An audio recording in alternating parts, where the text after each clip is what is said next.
to No Holding Back with me, Susan Estrich. Each week I'll have the privilege of talking with some of the biggest names from the worlds of media, politics, and law. Nothing is off the table. I'll be speaking my mind and encouraging my guests to do so too. Today I'm joined by a great friend of mine, a longtime friend, one of the best speechwriters probably on the face of the planet, and a veteran of so many political campaigns and conventions. Bob Shrum has been there, has seen it, has done it. He knows it all. And it's such a pleasure to welcome you here today, Bob. Oh, well, glad to be here, Susan. Thank you for that intro. Well, there was a convention this week. What did you think? Well, I thought a lot of things. First of all, Kamala Harris was fabulous last night. That was a really good acceptance speech. And one thing I noticed about it was she didn't talk about her identity. She didn't have to. She was standing there. She is who she is. She instead talked about what she wanted to do for the country and drew, I think, respectful but accurate comparisons with Donald Trump. So that's the first thing I thought. Secondly, Tim Walz is the big surprise of this campaign. Most people didn't know who he was when she picked him. He turns out to be an extraordinary public figure who talks in terms that ordinary people can relate to. I mean, he resonates with folks. And I was very moved by the reaction of his son and quite appalled by some of the tweets that came out from the Trump universe, attacking the kid for getting up there and saying, "I love you, Dad." And I didn't see those. Those were terrible. That's terrible. Yeah, and culture pulled hers down. But, they talked about, they raised him to be a beta male. I mean, all sorts of garbage. He's got learning disabilities, I read in the paper. He does. And I think he was very proud of his father, and I think his father was very proud of him. Third thing I would say is Stephanie Cutter, who most people don't know, but who's an old colleague of mine, did an unbelievable job of orchestrating this convention. You and I have been to a lot of these. I have seldom seen anything that resembled this. It was affirmative from day one. It was joyful from day one, but it didn't shy away from drawing the contrast with the other candidate, which sometimes happens, and I think is a mistake. She was very tough on Trump, but it wasn't nasty. Sometimes the best and most effective attacks on an opponent are in a context where the language is respectful. Sometimes there's humor. Think about Ted Kennedy's takedown of Ronald Reagan in the 1980 convention speech, which you wrote and was the best speech I've ever heard on a convention floor. Well, I have to say.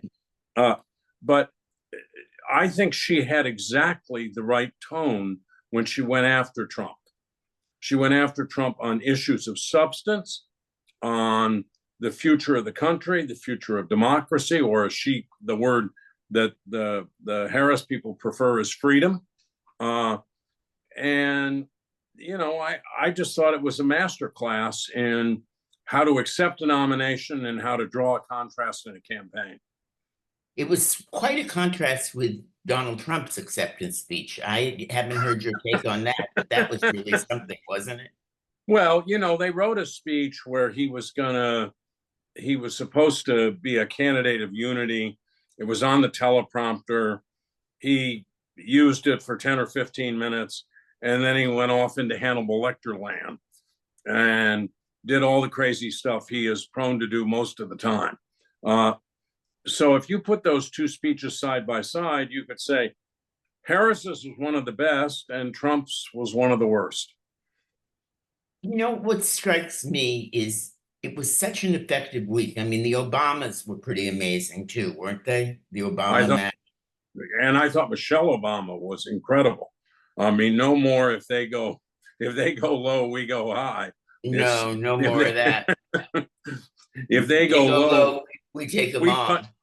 We take them on, we punch back. I thought she was terrific. I thought Barack Obama was terrific.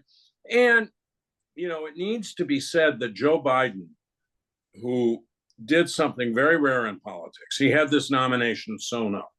There was no way he could be denied the nomination.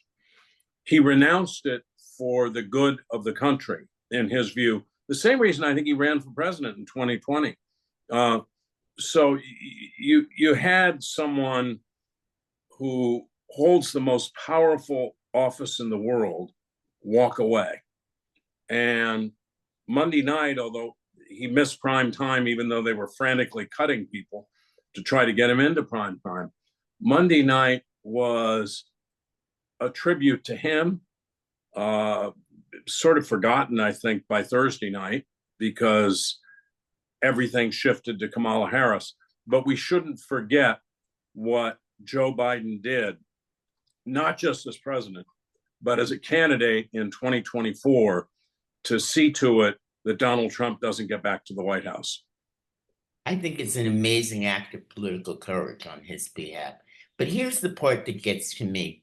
After this amazing convention, after these effective put downs, after these tremendous speeches, it's still a close race. Well, we're in a deeply polarized country. If you think about it, Barack Obama, I think, won by like 7 points against John McCain.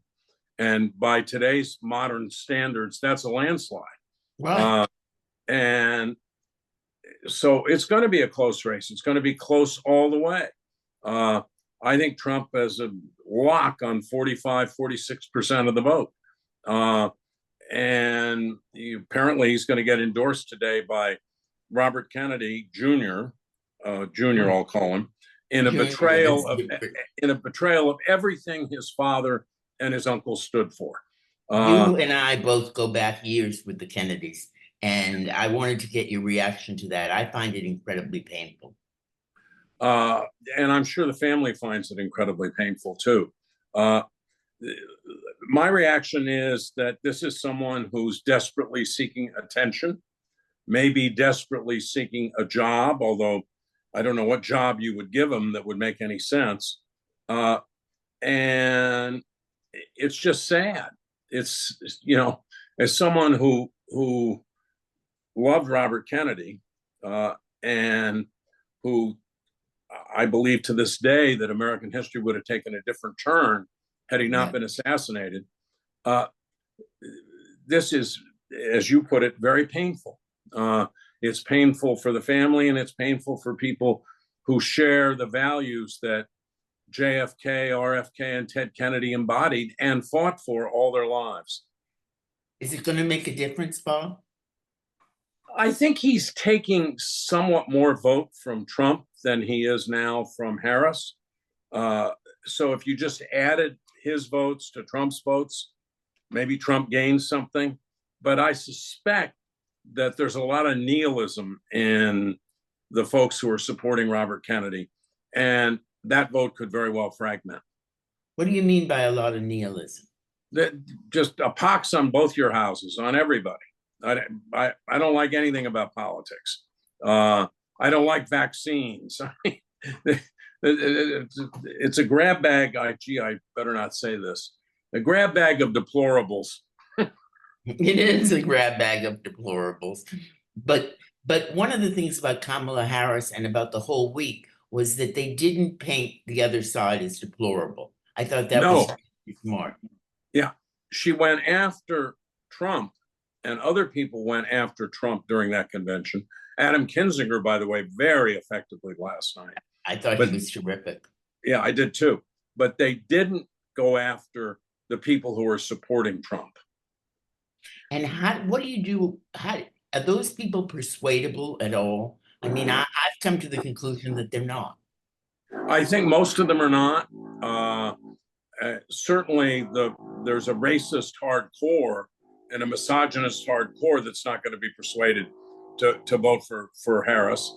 But there may be some at the margins who are. I was struck by, I think it was an NBC or a CNN focus group that was held after her speech. They had, I think, 7 or 8 undecided voters who previously said they couldn't pick between Harris and Trump, and 6 of them now said they were going to vote for Harris. Now that's a focus group, and you and I know you got to be careful with focus groups. Right. They tell you a lot, but they're not a poll. Tell the listeners why you have about focus groups and why you have to be so careful. Well, you can watch a focus group and come to a conclusion that it somehow or other represents the electorate as a whole. That's not what focus groups are for. Focus groups are there so that you can hear people in their own words, not asking them preset questions that you designed in a poll. And you're going to find, every once in a while, you're going to find things that you otherwise wouldn't find at all. I mean, I think of Harris Wofford's campaign for the Senate when he upset Dick Thornburgh in 1991, which was a prelude to the Clinton win. And we had a focus group, and Mike Donnellan, who was running the focus group, who was the principal political advisor to Joe Biden, kept trying to ask questions about the economy. And the people in the focus group kept saying, no, we want to talk about healthcare.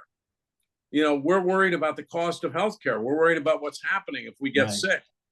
And suddenly you discovered this issue that was very, very powerful. And then you go out and poll it, and the polling validated the focus group. So the focus group is indicative of what people may be feeling. You may uncover things you otherwise wouldn't have figured out, and then you go out and test them and see how they work. What do you see as the big issues that Kamala Harris faces right now? I mean, she's going for a sliver of the vote. She probably has a lock on 45% of the vote too, doesn't she? Yes, and maybe slightly more. I think the biggest things, first of all, the debate is going to be a huge test. Huge. That debate will be watched by a very large number of people. I don't know that we'll ever get back to, you know, the first Kennedy-Nixon debate, which was watched by over 100 million people. But we're going to get closer and closer to that. I mean, people are going to be intrigued by this. It's not just a political debate. It's a drama that is going to unfold. So I think that's the first big test. And I have to say, you know, Kamala Harris had a month to build an airplane while she was flying it. and her campaign did it. She did it superbly. All the doubts about her from 2020 are gone. So I'm pretty confident that she'll be good in that debate. I know I'm supposed to say, well, we got to lower expectations, et cetera. Right. But if I tell the truth, I think she'll do very well in that debate. But that's a big test. Secondly, she's going to have to keep the balance that she had in that speech, where she talks about an opportunity economy, where she is the candidate of change. She embodies change, by the way, in a way that, say, JFK did a long time ago. And she has to give people a sense of what she's going to do as president. At the same time, she has to draw the contrast with Trump. That's what she did superbly last night. That's what she has to do in the months. You know, what do we have? 74 days. 74 days, 10 weeks and change. Yeah. It's unbelievable. Yeah. And we've never seen, look, you and I have been around a long time, if I could say it. We've never seen anything like this. I mean, someone who is the nominee of the party who didn't run in a single primary. Right. A president who won every primary, basically renouncing the nomination. A Republican candidate who used his convention to celebrate his victory prematurely, right. Because they assumed they were going to win, and who then picked one of the most awkward running mates I have ever seen in my life. I don't know if you saw J.D. Vance in the donut shop, and no, he goes into this donut shop, and the first thing the woman behind the counter says, "I don't want to be on camera with you." So he turns around and says, "Well, don't put her in the film." So you still hear her voice. And then he tries to engage in small talk, and he has no gift for small talk. He has no gift for ordinary conversation. So I don't think he's added a thing to the Trump ticket. In fact, if you contrast him with Tim Walz is one of the better running mates I've seen in a long time. And J.D. Vance is competing for the Sarah Palin Prize. He really is. Why do you think Trump picked him? Just because he liked him and because he was overconfident? Apparently Trump's sons were pushing him.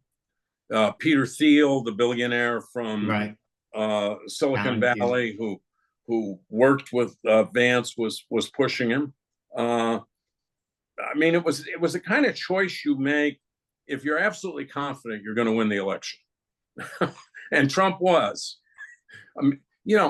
I often say when I'm talking with students, for example, that smart people, when they get the nomination, pick someone who's going to help them win the election. They don't sit around saying, well, who do I feel most comfortable with? Or, who's going to be the best governing partner? Or who's not going to outshine me? So, JFK picked Lyndon Johnson in 1960, and he probably would not have won that election without that selection. That's the clearest example I can think of. One that mattered. Yeah, but Ronald Reagan, after flirting with this crazy idea of a co-presidency with Gerald Ford in 1980, picked George Bush. And he picked George Bush not because he liked him, but because it sent a signal that he wasn't going to be a far-right conservative. He was going to be a conservative, but he was going to be a reasonable conservative.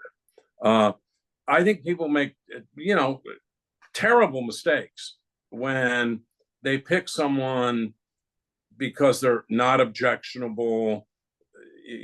I'll give you a crazy, wild example.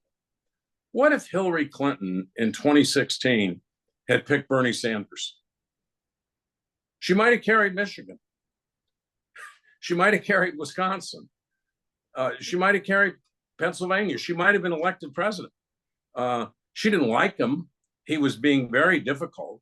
But on the other hand, if you think about it, Johnson attacked JFK's father in the middle of the 1960 convention, just before Kennedy, with his father's strong endorsement, picked Johnson as the running mate. So that's an example of putting first and foremost the politics of it. Yeah. Look, it was clear that Johnson, if something happened to Kennedy, it was clear that Johnson could be president. You do have to have a basic standard, but you also have to take into account the fact that no election, or almost no election, is precast, predetermined, and set 3 or 4 months before it happens. Events occur, events happen, and they change the landscape. So what you need to do is put aside any personal anger, any personal disaffection, any consideration about, Lyndon Johnson didn't pick Robert Kennedy in 1964, apparently because he was afraid he would be outshone. Right. Well, the truth is, no one outshines the president of the United States. The president occupies the most powerful job, not only in the country, but in the world. And what Johnson did was leave his potential rival, most powerful rival, outside the tent. Right. Exactly contrary to what Barack Obama did with Hillary Clinton when he made her Secretary of State. Right. What did you think of the Clintons at this convention? You mentioned the Obamas. What about the Clintons? How did they do? I thought they did well. I thought Hillary Clinton did very well. And I think certainly for Democrats, there's a lot of regret that she didn't win in 2016. We could talk about that campaign, but probably don't need to. I thought Bill Clinton did as well as he could, and he had one great line. I'm getting older, I'm 78, but I'm still younger than the guy on the other side. Right. And he looked old, didn't he? He looks older. Well, he is older. I'm older. I know, so am I, but he looked an old 78.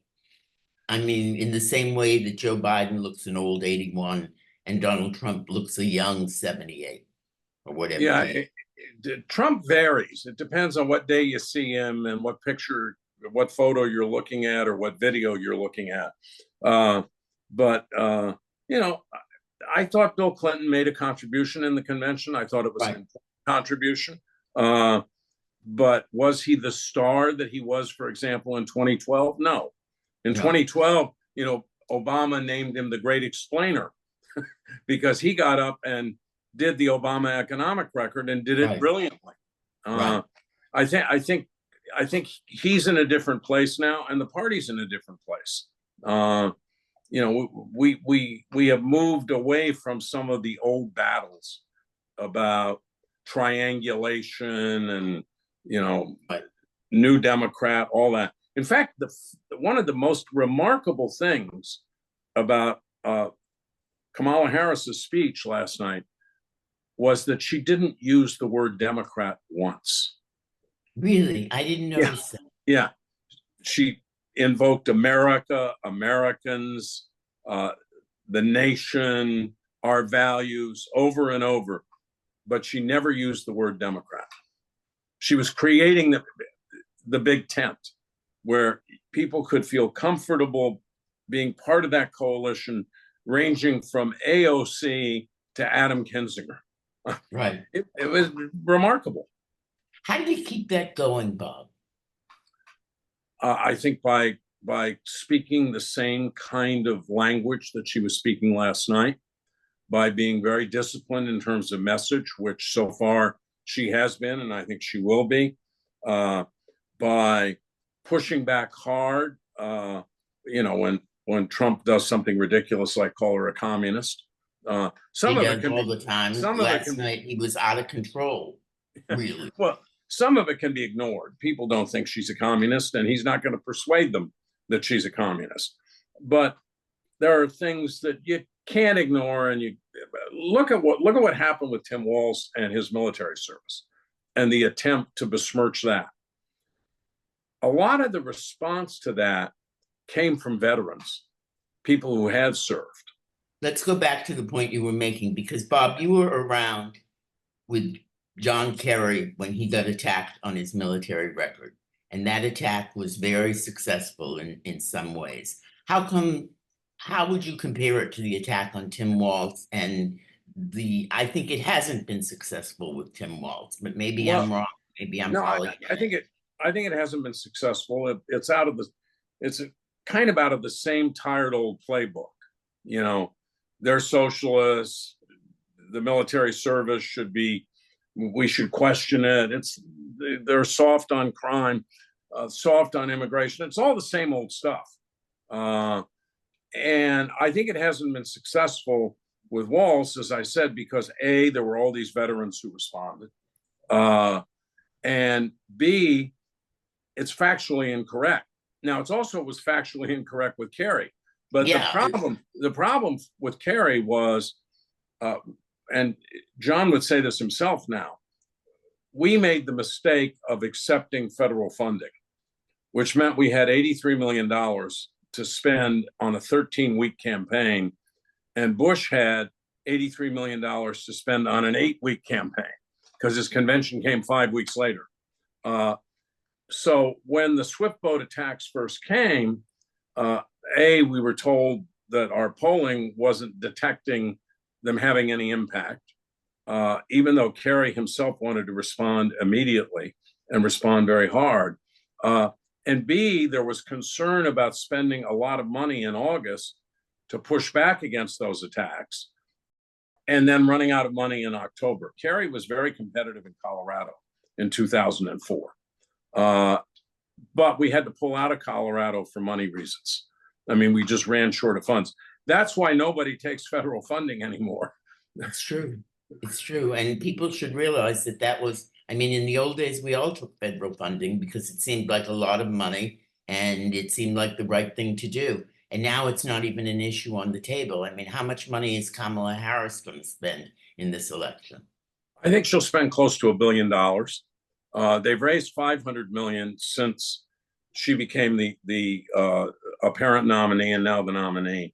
The federal funding is it's too low given the costs of campaigns now, and B, it's too constricting. You end up boxed in, and you have to make hard decisions. By the way, I will say that after the first debate with Bush, which was on national security, and which most of the polling and most observers thought Kerry clearly won.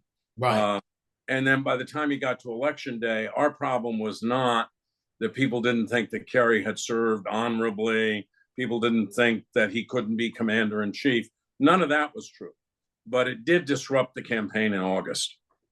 It really did. I remember I was sitting in for Alan Combs with Hannity, and they just went wild in August. I mean, Yeah. every night, that's all that they did was the Swift boat thing, and it just distracted. It was a terrible distraction from the real issues of the campaign. Yeah, How does Kamala avoid that kind of thing?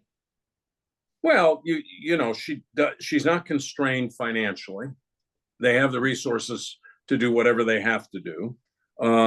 And you have to decide whether an attack is having an impact or could have an impact. And if it could, then you respond to it. Maybe you don't respond through the campaign. Maybe, as with Tim Walz, a lot of the response came from veterans groups. So it could come from external sources.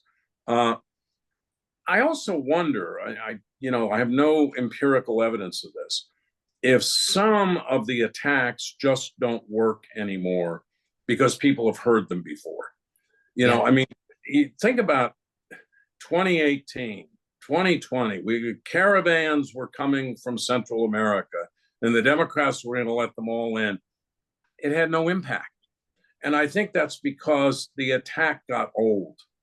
And I think a lot of the attacks so far on her and on Tim Walz and on Democrats generally just don't resonate with people. They're just not having an impact.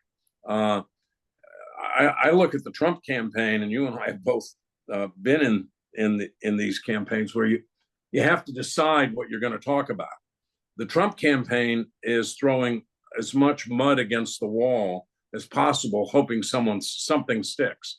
So far, nothing has. Nothing has. And is there something, what I have found striking about Trump, he's out of control. He's not listening to, obviously, his advisors, but nothing they've come up with really seems to stick at all. I mean, it all sounds tired and silly, and, she's a lunatic. She's not a lunatic. She's not a communist. I mean, this stuff is ridiculous. Can they do better? Well, look, and attacking her laugh. I mean, that's crazy. Which I find quite engaging, actually. Right. I mean, the other thing we didn't talk about in terms of the convention, but I think it's absolutely true, and a lot of people have said it. It was a joyful convention.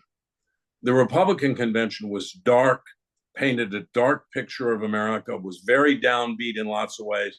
The Democratic convention was very upbeat. It's striking to me how different it would have been if Biden were the nominee. We could never have had a convention like that, could we? I don't think so. But again, in defense of Joe Biden, he came to the conclusion that for the sake of the party, he should not be the nominee. And yes, it would have been a different convention if he was the nominee. You still would have had the Obamas. You still would have had the Clintons. You would have obviously not had a Tim Walz. So what happened was that when Biden withdrew, Kamala Harris, even though she's his vice president, I think became the candidate of change. Right. And the candidate of change and hope generally tends to win these elections. And she has a powerful appeal to people as a human being. I mean, she's a political natural, Susan. In 2019, when she announced her for president in 2020, her announcement speech, and everybody forgets this, in Oakland, was a home run. I remember that. She was great. But she didn't have a consistent, coherent message to carry through that campaign. So they tried all sorts of different things. None of them worked. I think actually Democrats came to the conclusion that the only guy who could beat Trump was Biden. And so they moved to Biden. And people then tended, not Joe Biden, by the way, he didn't write Kamala Harris off, he picked her as vice president, but people tended to write her off on the basis of her 2020 campaign. I think that was a big mistake. She doesn't have a message problem now. Her message is very clear. You know, we got to create an opportunity economy. We've done a lot. We got a lot more to do, number one. Number two, Donald Trump is bad for America. And that's the message. That's the message. Right there. Yeah. Any predictions? I know time is running out, but any predictions on where this goes? Well, I'd rather predict in late November. Maybe September 12th you'll come on. The day after the debate. That will be a better day to predict. Yeah, I'd be happy to do that. But I think the debate, okay, predictions. The debate will be very heavily watched. I think she will do well in the debate, even though I'm supposed to lower expectations. We all know that game. Right. But I don't have to play it anymore. I think Trump will get more and more unmoored and unhinged as the campaign goes on, if, as I expect, things tend to move in Harris's direction. He will then decide that he knows best. He'll say whatever he wants to say. A lot of it will be completely ridiculous and empty, and I suspect self-defeating. That's a very hopeful prediction. I find him to be inscrutable in so many ways. I mean, this man is obviously believes that his supporters will stay with him no matter what he says and what he does. And it's probably true of his supporters. I just keep worrying about these swing voters. It's the hardcore supporters will stay with him. I think that the Democratic convention was perfectly engineered to appeal to swing voters, to appeal to suburban women, for example. I just don't know how you could have done it better.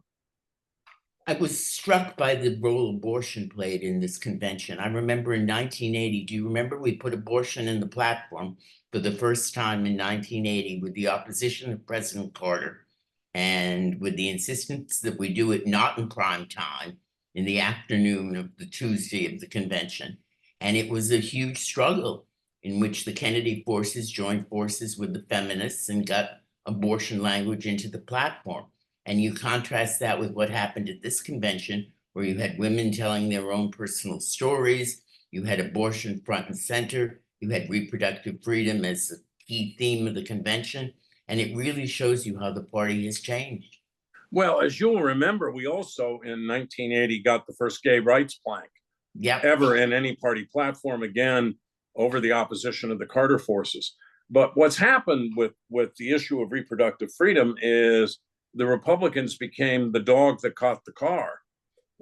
I mean, they actually overturned Roe. And I have said for a long time that if this ever happened, there was going to be a huge electoral price to pay. And that's all coming true. We're not, you know, when you listen to some of those stories last night, and on other nights and throughout this campaign, actually, and going back to 2022, about what's happened to women who have very difficult pregnancies that they have to end for the sake of their health or even their capacity to have another child, you understand how this appeals to people. I mean, you've got 70% of Americans who think that this is a decision that should be made by a woman and her doctor, and that, you know, Donald Trump doesn't belong in the room. He doesn't belong in the hospital room. He shouldn't have anything to say about this. So it has emerged as a very powerful issue. You know, in 2022, a lot of the pundit class tended to dismiss the issue. They said, well, you know, that was months ago. There's going to be a red tsunami, all of this. And it turned out that reproductive freedom and, by the way, the fate of democracy and the fragility of democracy were, in the exit polling in 2022, both very powerful motivators for voters. You think January 6th is still a powerful issue? I think it is I think it is because it hasn't really stopped. I mean, yeah, the insurrection has stopped, and 1,000 of these people or more have been arrested or going to jail. But the denial of the election results continues from Donald Trump. The refusal to say that he will accept the results in 2024 continues. Yeah. Saying that he wants to be a dictator on day one. All of this just reinforces what happened on January 6th. And imagine a world in which January 6th had not occurred. Trump had conceded the election and then set out to run again for president. He would be a very different candidate, but of course he'd be a very different Donald Trump than the one he I was going to say that would be a very different Donald Trump. Right. And we're running against this Donald Trump, which it still amazes me that 45% of the American people are willing to stand behind this guy, notwithstanding all of that. But I guess that's just the way it is. Well, Susan, when I think about some of this, I really wanted Michael Dukakis to win in 1988. But I didn't think, yeah, of course you did. You were the first woman ever to manage the presidential campaign, and it was that campaign. But I didn't think George H.W. Bush was a menace to the future of the country and the future of democracy. No. That's what's extraordinary about Trump. He is exceptional in the analogs of, or the annals of American presidents. We have never seen anything like him. Andrew Johnson was a racist incompetent, but he wasn't intent on overthrowing the system. And Trump does seem to be, and that's a big issue in this campaign. That's why his favorables are so, yeah, he's got a hardcore support, but he doesn't have much potential to rise. Well, from your mouth to God's ear, right? Well, I've been wrong before, so we'll see. I don't think you're wrong this time. I think you're as shrewd as anybody on the planet. You've been listening to No Holding Back with me, Susan Estrich. Thank you to Bob Shrum, as always, for a great conversation and wonderful insights and a real historical take on what's going on. Tweet us at No Holding Back FM, and if you enjoyed this episode, please share the link on social media. You can sign up to receive an email when a new episode drops at our website, noholdingback.fm. Thank you again for listening, and I'll see you next time on No Holding Back.